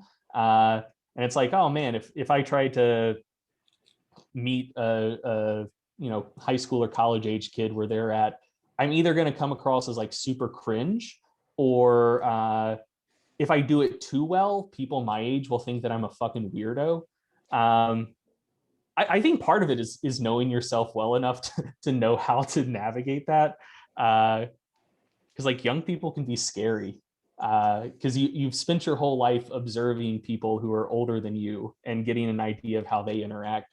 Uh, but like 20-year-olds just get more and more different every single year. And you haven't been observing them your entire life. So you have no idea how they interact. Um, what I personally find works for me is like I can be a very hammy person and I just lean into the cringe, and it tends to work pretty well. That may or may not work for you. I'm rambling at this point, but you should get the general gist. Like you will come out of school probably knowing as much as you need to know and probably more um, than you need to know when it comes to just like general programming for like gen pop clients. but you probably aren't taking classes to develop the soft skills that you need to connect with people and be a good trainer or coach. So those are the skills that I think are underdeveloped in a lot of, especially early career professionals. Greg, that's a good point. We actually have a class for the undergrads where they have to train typically an older faculty member, kind of a personal training class to actually kind of get a little bit of this experience. But Oh, that's awesome. yeah, but to throw myself under the bus and, the kids get younger and the words keep changing, I'll throw a nice solid cringe story from last spring, because this is when we were still in person before COVID hit.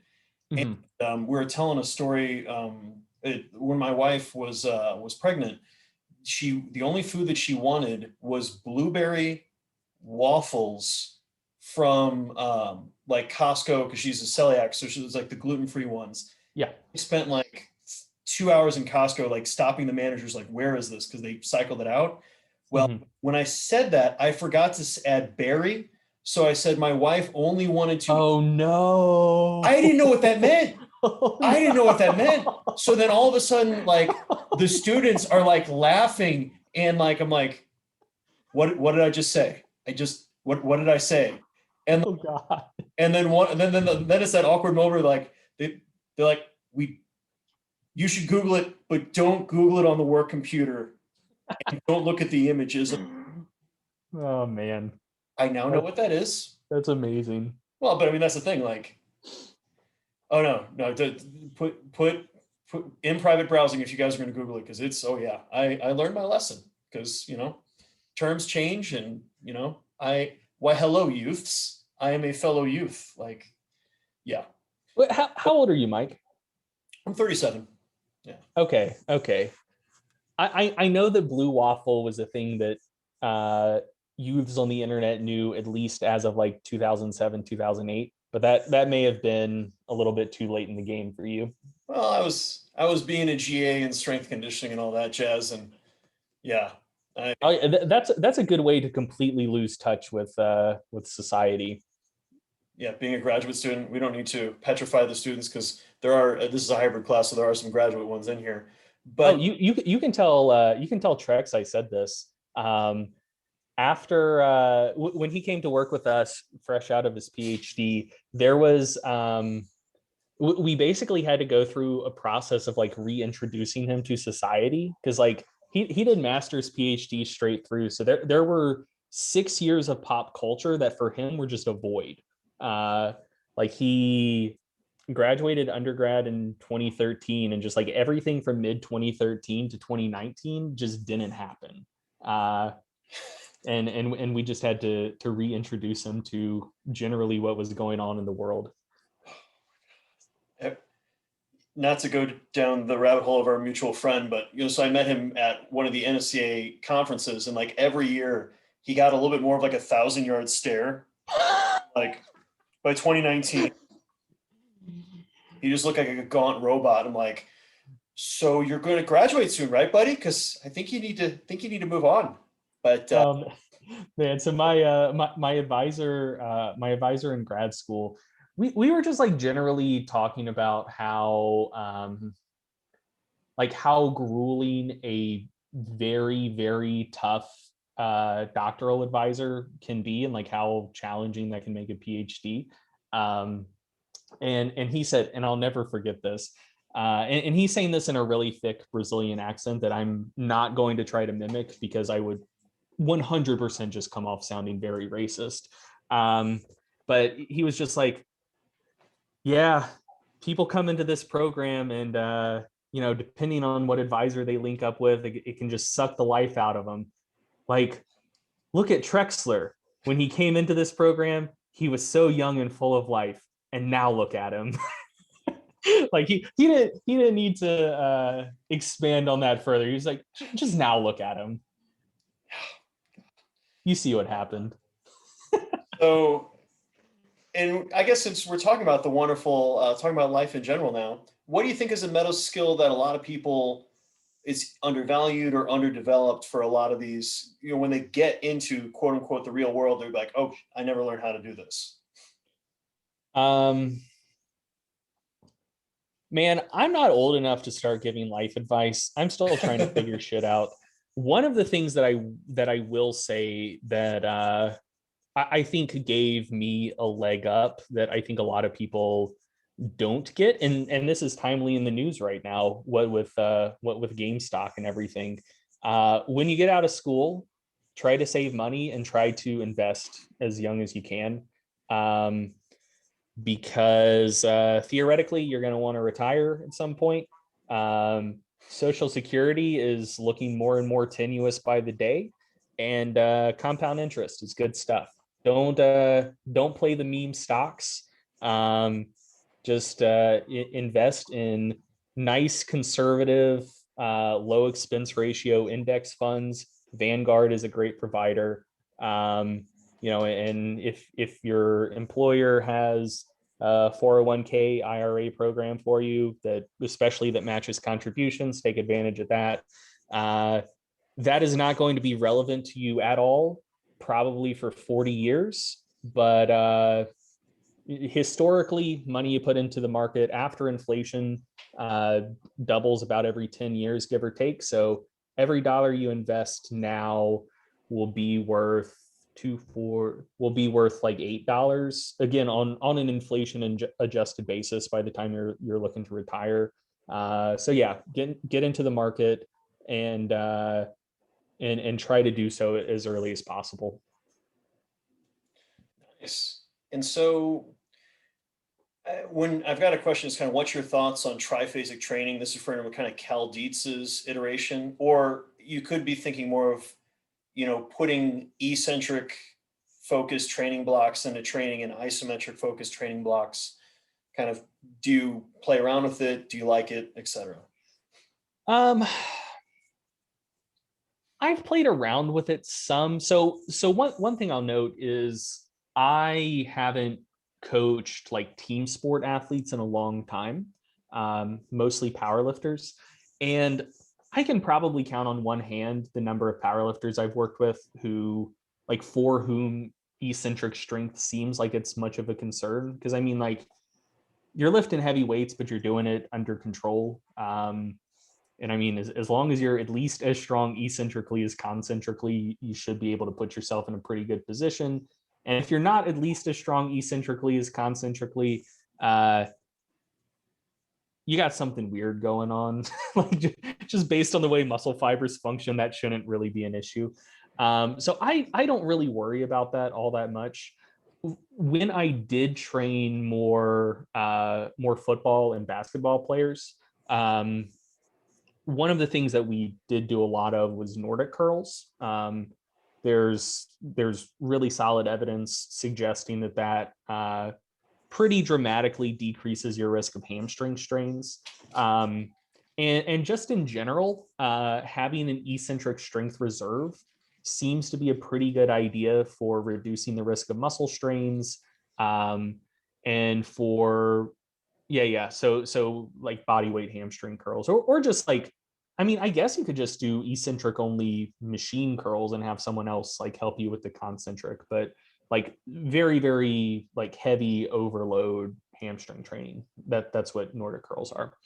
But yeah, like having an eccentric strength reserve seems to be pretty good, both for reducing your risk of injury and also for improving athletic performance. Because I mean, a lot of performance in a lot of sports is like, how quickly can you decelerate and change directions? And so, I mean, like deceleration, that's eccentric strength and eccentric power, which, you're going to train a little bit in the weight room with like conventional lifts, like squats, bench, deadlift, power cleans. It's, well, not really power cleans.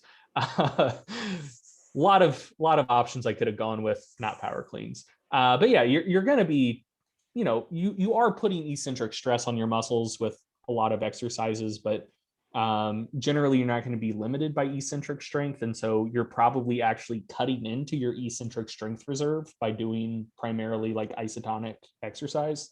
And so, yeah, I do think that there's value in doing some eccentric training or some eccentric overload training for athletes.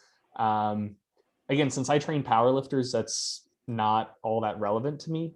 But yeah, I do think there's value in it for athletes. I don't have I wouldn't say I have enough experience with that to like evaluate Cal Dietz's methodology. He has a lot more experience with that than I do, so I'm gonna assume the way he implements it is probably better than the way I would implement it. But just on a general basis, I do think there's value in eccentric training for athletes. Awesome. And so obviously you do work pretty much with just powerlifters. How do you determine the volume of strength work you like to have your athlete do in a session? Uh, so I mean that's going to depend. Well, I mean, so for people I've been working with for a while, like it's based on like what's worked well for them in the past and like what I know they can recover from. Um, if someone's coming to me and I don't have any experience working with them whatsoever, they're a completely new client. Um, I have a very complicated algorithm I use to determine what their starting volume is, and primarily thinking on like a per week basis here, but based on how many times they're training, that's largely going to determine on a per session basis. Like, if they're squatting twice a week, take the weekly volume, cut it in half. And the very fancy algorithm I use is on the intake questionnaire. I ask, what programs have you done previously and what's worked really well for you in the past? And whatever's worked best for them in the past, that's probably about the level of volume we're going to start with. Going back to, trying to use the most specific empirical evidence I can when programming for someone. I could give an hour-long talk about the research related to training volume that is published, and I could postulate about on average what the best training volumes might be in a vacuum.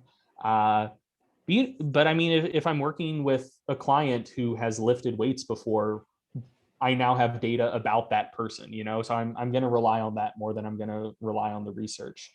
Um, if it's someone who is completely untrained, I just start conservative, because pretty much anything is going to give them results. And, you can overdo it.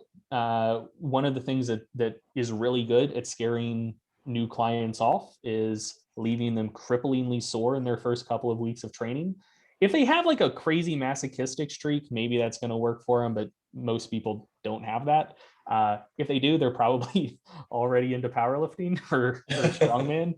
Um, so yeah, start conservative. You don't want to leave them super sore. You don't want to risk, they've been training for 6 weeks and already have some sort of overuse injury. So I start pretty conservative. So that's generally 2 or 3 fairly challenging sets for most general motor patterns about twice a week. Um, that seems to be sufficient to get the job done for most untrained lifters. And then we just kind of iterate for there, kind of stick with that level of volume for as long as it's working. And then after that, generally it does need to go up a bit, and the degree to which it goes up is again generally pretty conservative, because if they've been doing 4 or 5 sets of squats per week and you add one more set per day, hey, you've just increased their volume by somewhere in like the 40 to 50% range, which is a big relative increase. And so like, yeah, that's probably all I'm going to do. So yeah, start conservative, increase conservatively. Hopefully they're going to be training for 10, 20 years. And if they are someone who just does respond best to crazy high volume, and like those people do absolutely exist, we'll get there over time. If in their very well trained state they respond best to 40 sets of squats per week, I don't think there's any value in taking them from 4 sets of squats per week to 40 in 6 months instead of 6 years. And I mean, that's the way I approach it. Oh, it makes perfect sense. 2 points for you guys to take home there of, yeah, being mindful of increasing volume, because especially when you guys get the New Year's Resolution Club client, some of them haven't worked out. So they do 5 squats a day and one's to a toilet, and 3 are to the couch and one's to the bed. Like having them do 2 sets of 10 on the back squat, congratulations. their volume has just shot through the roof. And that's a good way to lose clients when they literally can't walk into the gym the next day. But the other side, I guess, and one thing that we talk about a little bit is more optimum. Like anyone can train maximally, anyone can do the Rocky training montage and vomit into buckets, but what's not the minimal effective volume, but what's the best to get your subject, athlete, client progress without destroying people? That's a hard thing to figure out. How do you like to approach frequency during a week? That's also mostly based on feedback. And for that, what I'll do is, like I'll just ask people. So I try to not give people 40 different questionnaires that they need to fill out on a weekly basis. Some people are really into that, and if they are, I'll send them 40 questionnaires to fill out on a weekly basis. For the most part, I try to gather this information just in like a normal human interaction type way. And so I'll ask them like, hey, how are you feeling? Is anything feeling beat up? Like, hey, you squatted Monday and Wednesday. Were you still kind of sore on Wednesday, or were you feeling back to normal again? Um, and just try to get a feel for how long people take to recover from just like a more or less normal amount of training volume. And I mean, oftentimes people will tell you, and again, this is especially true if you're working with people in person. Like, if you were anticipating that you were going to have someone deadlift twice a week and they pulled on Monday and now it's Thursday and they're going to pull again and their low back is still really sore, they'll tell you, like, hey, my back's sore. Maybe let's do something else. Or, you if they're not that comfortable with you yet, and this is something you see with new clients a lot, like especially like young males, they'll try to like impress you and say like, oh, nothing, I'm never tired and nothing is ever sore. But I mean, you develop an eye for this over time. Like if someone's moving kind of stiff when they're warming up, it's like, yeah, hey, how's your back feel after the deadlifts on Monday?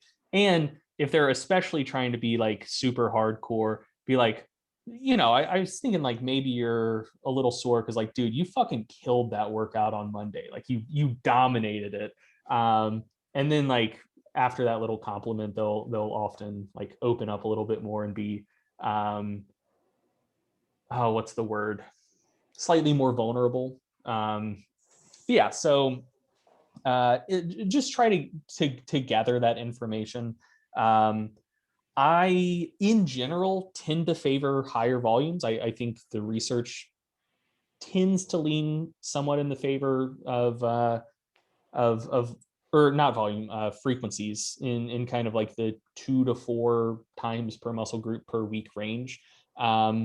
Yeah, it's not all that uncommon that you come across a lifter, especially for like a particular lift, and I'm mostly thinking deadlifts here, um, where they can really only handle deadlifts once per week just because like they get low back fatigue that sticks with them for at least like 5 days after a somewhat challenging deadlift workout.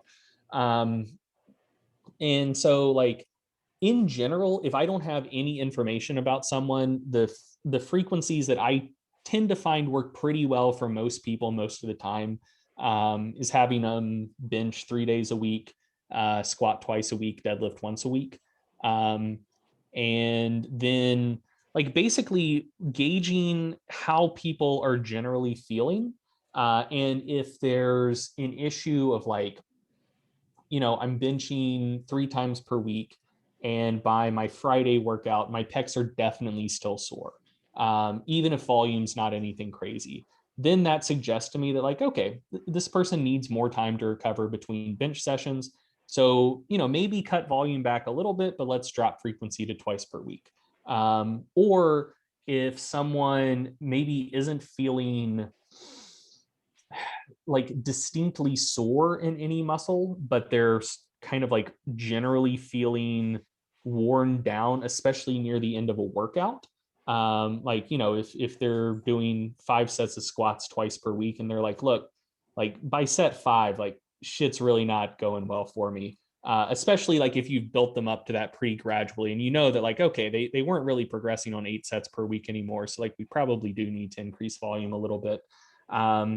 If that 5th set just really isn't doing it for him, then I would use that as an indication like, okay, maybe we need to increase frequency. So instead of 5 sets twice per week, let's do, 3 sets twice per week and 4 sets on the third squat day.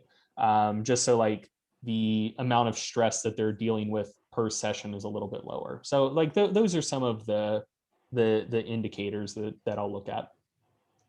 Awesome. So Kristen's got a great question up for you in the chat. And I guess probably what might be a better way is, are you a fan of incorporating like rep and reserve, RPE, or other type of auto-regulatory approaches with your coaching of your athletes?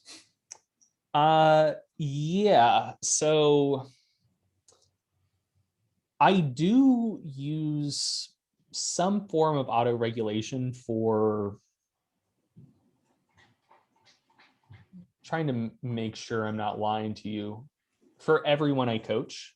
But the form that takes differs. So and this is another thing where just like knowing the person you're working with helps a lot. So I find that just like some people are really wired to want to think about everything in the gym. And so using something like reps in reserve or rate of perceived exertion, they're really into that.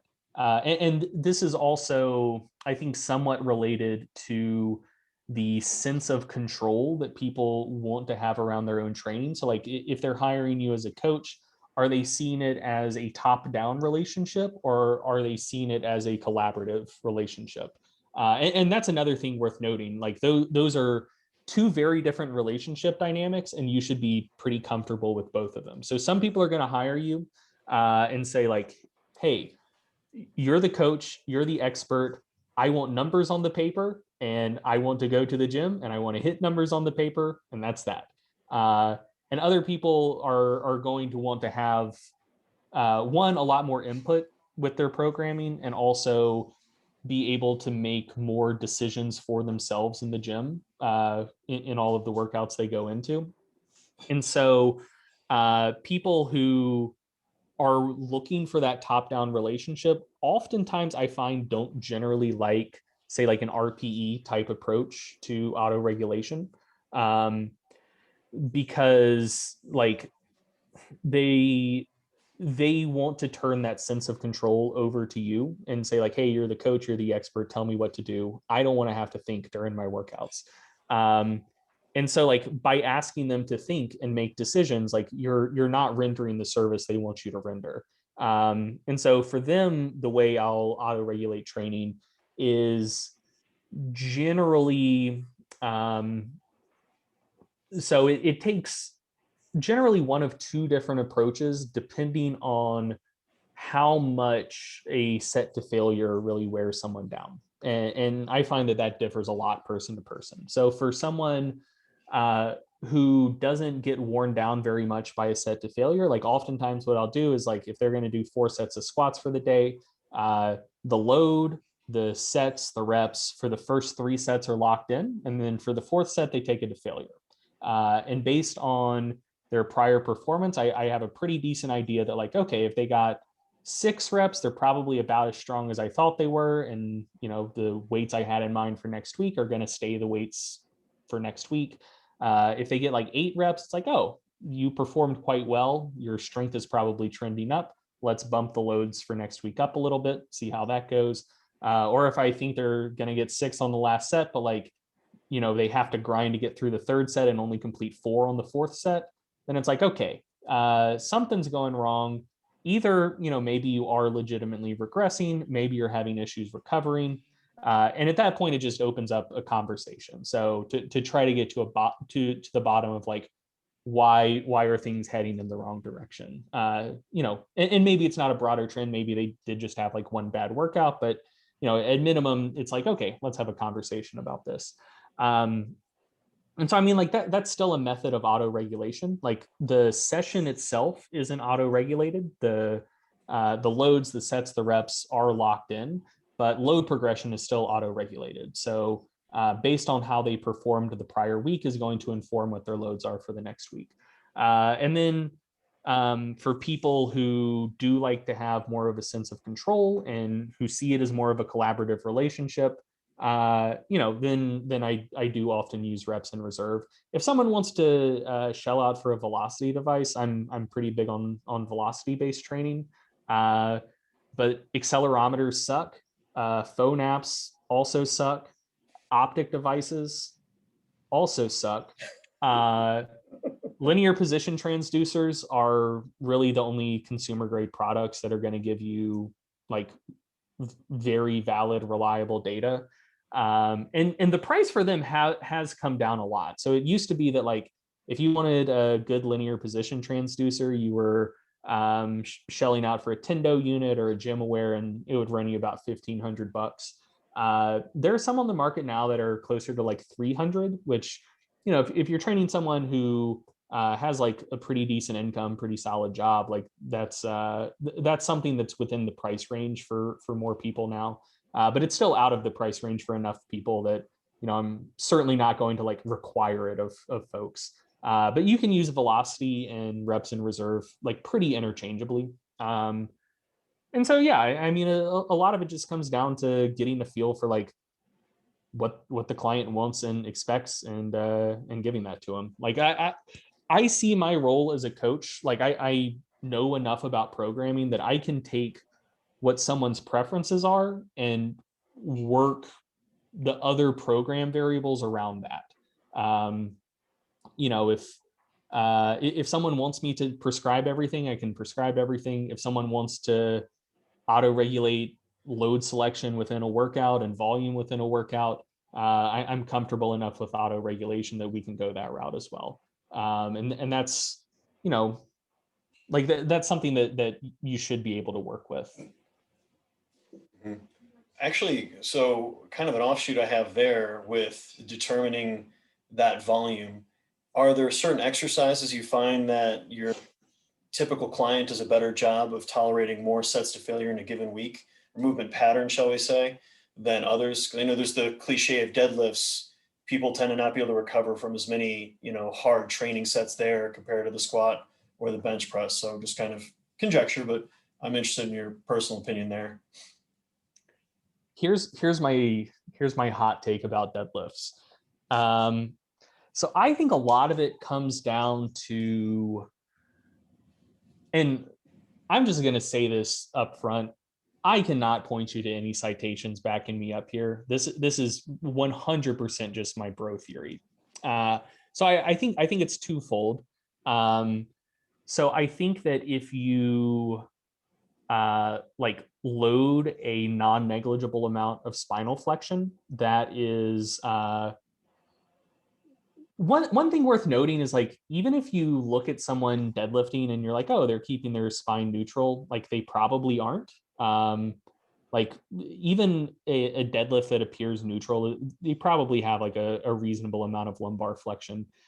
And I think that when your spinal extensors get fatigued, and especially if you put like just a little bit of strain on spinal ligaments, I think that you get like a proprioceptive cascade going that tells your spinal column, which I've heard is like pretty important to human functioning, like, hey, you're not adequately safe, adequately stabilized.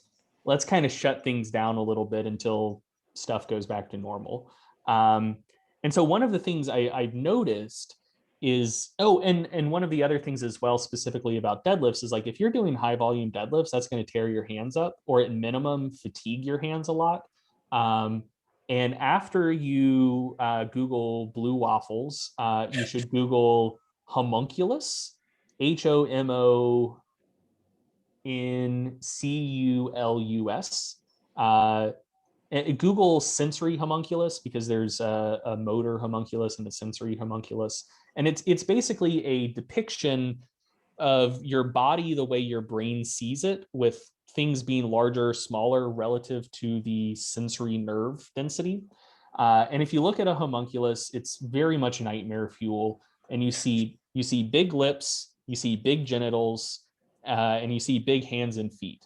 Um, Google, which censors everything good in the world, tends to not show homunculi with genitals on like the first page of image results.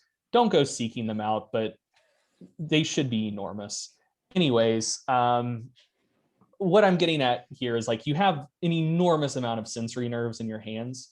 And so I think that like that's another thing where it's sending like noxious signals back up your central nervous system, everything throughout the day. Like your hands hurt, you're doing things with your hands, like we're Homo sapiens, we use our hands for a lot of things.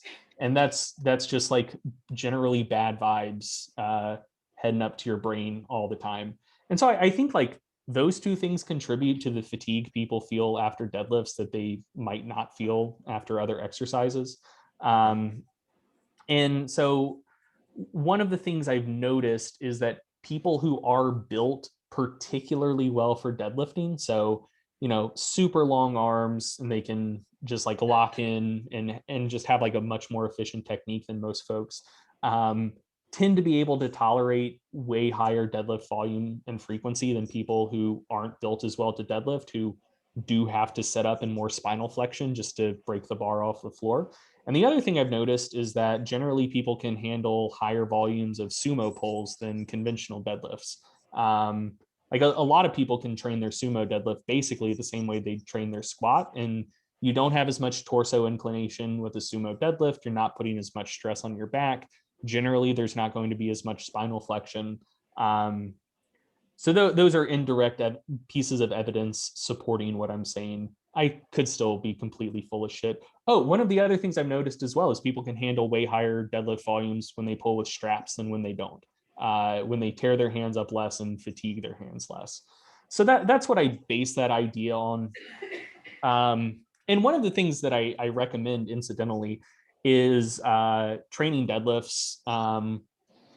One, in a style that does not jack you up as much. So I'll often program things like Romanian deadlifts or block pulls, but not like super heavy block pulls, like just basically things that are going to put someone in a position that's, or like high handle trap bar deadlifts, things that are biomechanically similar enough to deadlifts while giving them a little bit of assistance to be able to basically keep their back in a slightly less compromised position. That tends to allow people to train the general movement pattern harder and more frequently without accumulating as much fatigue. And the other thing is, unless someone has just a major grip issue, I have them do virtually all of the deadlift training with straps. Unless there are some people who just refuse to use straps. And whatever, if they don't want to use straps, I'm not going to make them. But I'm a big fan of straps. And then if you have grip issues, just do grip training. That's my general approach. And those two things I found do pretty consistently help people tolerate higher deadlift volumes and frequencies. Awesome. And so with just the overall number of training days you tend to give your clients per week, I mean, obviously if you only get 1 day a week, it's going to be total body. You've got to hit everything. But what's kind of your schema going forward when you have 2 days, 3 days, 4 days, when you go from full body to splits? Yeah. So like I said, a lot of that is, I don't really think about splits all that much. I mostly just think about things on like a lift by lift basis, I guess. Mm-hmm. So like I think about what is going to, so I think about what workouts are most important and what could potentially impact performance in upcoming workouts. So if for example, someone is deadlifting once a week, squatting twice a week, and like that one deadlift session is going to be pretty heavy, like relatively high volume because it's the only deadlift we're doing for the week. And of the squat sessions, like one of them is their heavy, most important session if they're a power lifter. And one is, maybe some close variation of the squat. Maybe it's front squats, maybe it's pause squats, whatever. We're getting work in. We're often trying to address particular issues that we're using those variations for. But it's probably not quite as important as their primary heavy squat day for the week.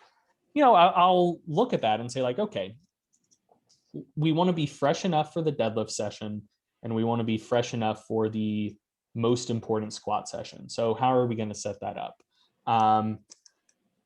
Oftentimes that will take one of two looks for me. Um, so if someone is a competitor and their deadlift strength in the gym does not match their deadlift strength on the platform, like if they're way stronger in the gym than on the platform, often what I'll do is I'll have them do their deadlift day after their less important squat day. So they're always pulling after their squatting, just so they know what deadlifts are going to feel like on the platform. So they're going to have a squat day and they're going to have a lighter squat and deadlift day. So they're doing lower body twice per week, and they're probably going to wind up in something at least resembling an upper lower split, just by virtue of the fact that their most important lower body work is taking place on 2 days.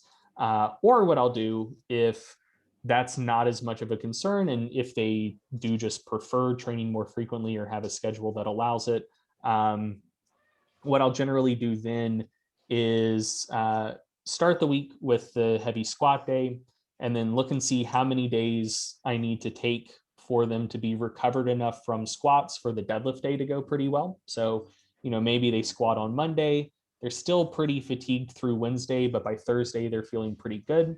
So then we're going to deadlift on Thursday. And if they don't want to squat and deadlift in the same session, generally what that's going to mean is they're doing their less important squat day right after their deadlift session. So they're getting that squat day in on Friday. So they're fully recovered for their most important squat session the next Monday. So I'm basically sacrificing, some degree of performance in their second squat day to make sure that their most important sessions go as well as they can.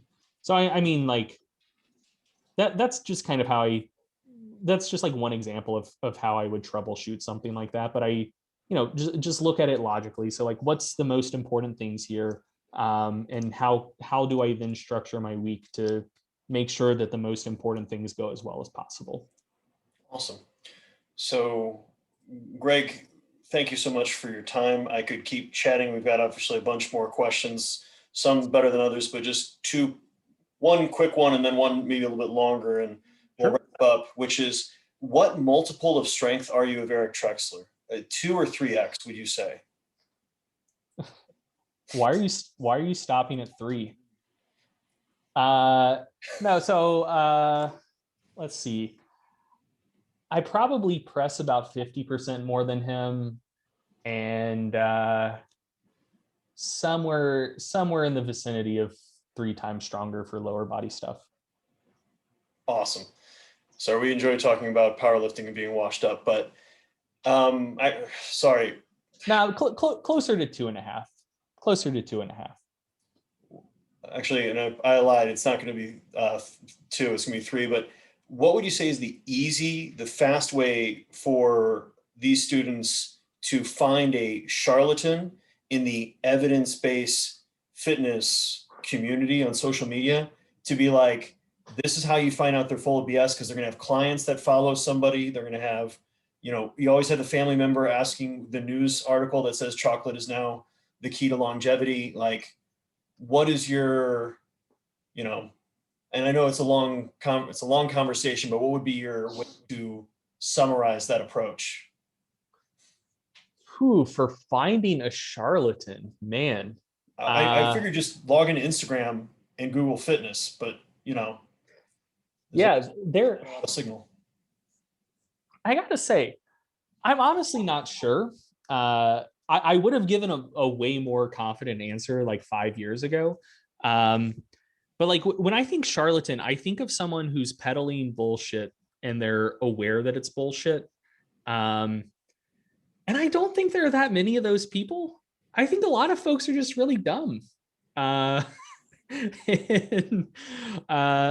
oh man, what's the name of this saying? I think it's called Hanlon's razor. Never attribute to malice what can adequately be explained by stupidity. Don't forget busyness and laziness.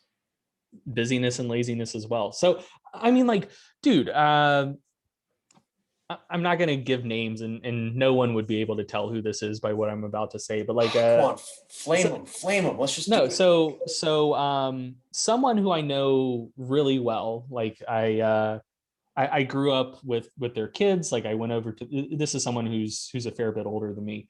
But like I was friends with their kids. I know them. They're one of the most honest and genuine people I've ever met. Um, they're huge into it's not Herbalife. It's one of those other MLMs. Um, Advocare, yeah, yeah, Beachbody, the list yeah, goes on. something like that. But yeah, they're like hawking uh they're hawking MLM supplements and making claims in like Facebook lives constantly that are 100% illegal. Like if the FDA got wind of it, they'd lock them up and throw away the key. And the thing is, like, I know she believes every word she says because like she's a very trusting person. Um, and like I know the person who like got her into it, and like they're a very confident but dumb person. And like so person B trusts person A. Person A said like, oh, these supplements will cure every disease and completely change your life. Because they know each other, person B trusts person A and think that like, oh, well, if this person is saying this, it must therefore be true. So like I can get on Facebook and tell everyone like, hey, take this pill and it's gonna help you lose 30 pounds and cure cancer. Um, and so like I wouldn't call her a charlatan. Like she's just an idiot. Uh, and I think that that's the most common thing. Um, the only time that I'm really confident labeling someone a charlatan is if I either know them well enough to know that they know better, or if there's someone I'm acquainted with who is or has been on the inside of the organization. So someone who I can say with very close to complete confidence is absolutely a charlatan is Dave Asprey. And the reason I know he's a charlatan is I know the guy who used to be his researcher, um, who like, if like Dave Asprey cites a lot of research in his articles, and I know the person who used to be the guy who would like cherry pick those studies for him. Um, and when this guy started working with Dave Asprey, um, he just didn't know any better. Like he thought that Dave Asprey knew what he was talking about. He was like a generally bright kid, so like he knew his way around PubMed. And Asprey would tell him like, "Hey, find me some citation showing that mold in coffee is the cause of like all modern ailments," or like find me some research that shows that like medium chain triglycerides are good for your brain. Like he didn't know any better, so like he'd go into PubMed and pick those cherries for old Dave Asprey.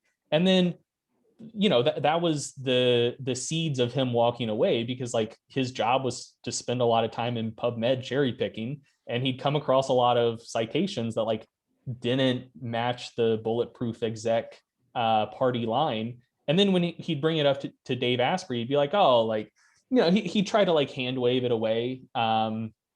But like he's like, look, like I could see it in his eyes. He knew that he was selling bullshit, and he knew that like he thought that I was dumb enough to not pick up that he was paying me to cherry pick for him. Uh, so like I 100% think Dave Asprey knows that he's full of shit, but the shit he's selling is profitable enough, and he has less like a small enough conscience that he's willing to just go with it. Um, Contrast that with the old food babe. I don't know if she's like a big deal anymore. But I also know someone who like knew her growing up and like still knows her like somewhat well. They're like, oh yeah, she's just an idiot. She believes everything she says. And so one of the things that I think can help distinguish charlatans from well-meaning people is just like the well-meaning person who's just not very bright will oftentimes make claims that a charlatan would look into enough to not say, to not come across that dumb. So a good food babe example of this is she had a blog post. We're going into the food babe archives. This was from like 2013. This is like early food babe. Um, where she was talking about how like the airline industry is out to kill you. And one of the ways that you can know that is, did you know the air in the cabin of the plane, they're mostly pumping in nitrogen. Would you believe that? It's not 100% oxygen like the air we breathe in day-to-day life. So like, yeah, she's just an idiot, you know? Like, uh, anyway, so yeah, I don't, unless I know enough to feel like I know what's in someone's head, to know whether they know any better. I don't label them charlatans. There's just a lot of very well-meaning but very stupid people. Yep. That's why I avoid dihydrogen oxide. It's toxic if you take in too much of it at once. You know that, right? No, absolutely. So the last question, have you ever seen the TV show or read the book Altered Carbon? No. Okay, so the premise of the show is effectively you can put all of your personality and everything that's you onto effectively like an SD card that goes in the base of a skull. So Mm-hmm. effectively pop out intellectually everything that's Greg Nuckols and put it in a different body. Yeah.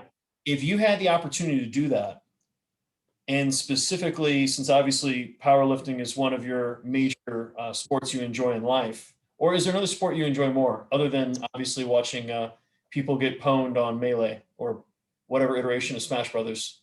My favorite sport to participate in is basketball. Perfect. So if you were to pick a body, this couldn't be necessarily an actual person, which I understand they immediately go LeBron James, but what body would you go for? Like you can say like here's the anthropometrics, fiber type, metabolic predispositions, and everything else that I would naturally want to have. Um, so I would say, I mean, honestly, I would say so. I'm assuming that like this is my new body, and I'm just gonna Mhm. live in it forever now, right? Well, just specifically to dominate basketball. That's it. Oh, okay. So I thought we were saying like, this is gonna be my body forever. Because I would say like the perfectly average body type, because that's what the world's built for, and so it's gonna be like by far the most convenient. Mhm. So yeah, for basketball, like uh probably like somewhere in the general vicinity of like Giannis. Because like, dude, LeBron is a freak, but Giannis has better physical tools than LeBron does or ever did. Uh he like if his game was as developed and if he had the basketball IQ that LeBron does, and like, dude, if he can just get to be like a 36% three-point shooter, league is fucked. Because like once you have to run him off the line and like you have to go over pick and rolls, it's game over. Like he's gonna score 80 points a game.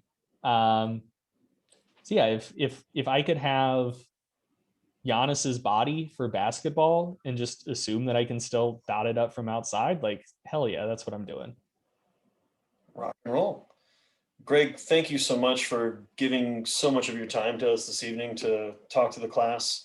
I really appreciate you doing this. And is there anything that we didn't have a chance to cover that you'd like to talk about, or class, if there's anything else you'd like to ask before we wish him a good evening? Yeah, are there class questions? I would be totally comfortable taking some if anything I've said has jogged anything. Just been Kristen dominating the chat. Though we did get from Alex. Yeah, Alex. Oh, allegedly, he and I actually had a long conversation about his training program, and helping him out a little bit. He was doing just a simple about 32 training sets on every single muscle group per week until we talked this past week. Solid. Yeah, That's a good place to start. he is not afraid of pumping up that volume. No, Greg, thank you again so much. I'll be sure to. Will you be comfortable if I share your email with the class, or what's a good way that they could contact you? Yeah, you can share my email address. It's just knuckles.greg@gmail.com. Sounds Or actually, my last name's very fucked up. Just Greg at strongerbyscience.com is probably easier. So thank you very much and have yourself a great evening. And we're going to wrap up a little bit on kind of class stuff. Yeah, thanks for having me. Have a good one. You too. All right, guys. So obviously that conversation with Greg took a massive amount of time. I am not going to punish you guys with having to hear anything more from me this evening. However, obviously we're going to go ahead and cover both chapter 3 and 4 next week.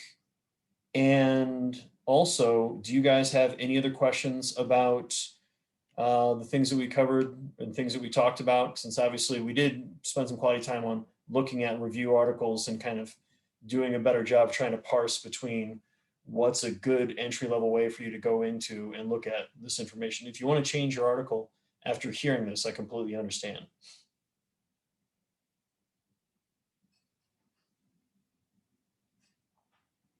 That is a great point, Kristen. I will bump that back to next week since obviously we didn't have a chance to cover this information. So I'll make sure that I take care of that once we get done speaking this evening. But otherwise, thank you guys for coming out this evening.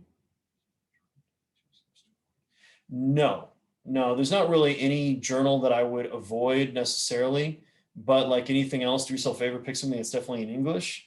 And PubMed or Sports Discuss are going to be the two like best ones for you guys to search on. Probably PubMed is probably the best search database. Google Scholar is not bad, but Google Scholar also catches like, you know, muscle and fitness and shape magazine articles sometimes, and that can obviously send you guys down the wrong way. And in all seriousness, look at Greg's website, thestrongerbyscience.com.